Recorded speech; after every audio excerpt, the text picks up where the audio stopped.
साल 2015 अमेरिका का टेक्सास शहर जॉर्ज पिकरिंग नाम के एक शख्स के बेटे को ब्रेन स्ट्रोक हो जाता है और उसे हॉस्पिटलाइज किया जाता है। हॉस्पिटल में उन्हें लाइफ सपोर्ट पर रखा जा रहा था, लेकिन उसकी हालत और बिगड़ जाती है।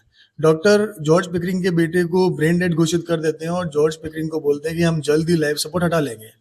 लेकिन जॉर्ज पिकरिंग रिक्वेस्ट करते हैं कि उनका बेटा रिकवर कर सकता है, कृपया करके लाइफ सपोर्ट को ना हटाया जाए। हॉस्पिटल स्टाफ उनकी बात मानने से इनकार कर देता है। इसके बाद जो होता है वो इतिहास बन जाता है। जॉर्ज पिकरिंग अपने घर जाते हैं, गन लेके आते हैं और हॉस्पिटल स्टाफ को बंधक बना लेते हैं और डिमांड करते हैं कि उनके रहते हुए उनके बेटे का लाइफ सपोर्ट नहीं हटाने देंगे।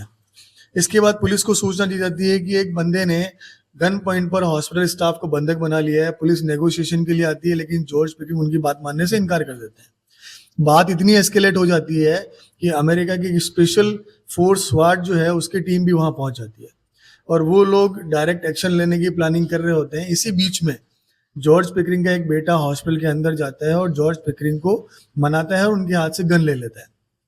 जब डॉक्टर्स जॉर्ज पिकरिंग को ये समझाने के लिए वहां पहुंचते हैं कि उनका बेटा ब्रेन डेड हो चुका है, तो जॉर्ज पिकरिंग अपने बेटे को बोलते हैं कि मेरा हाथ पकड़ के दिखाओ, और उनका बेटा उनकी बात सुनकर हथेली से उनका हाथ पकड़ लेता है।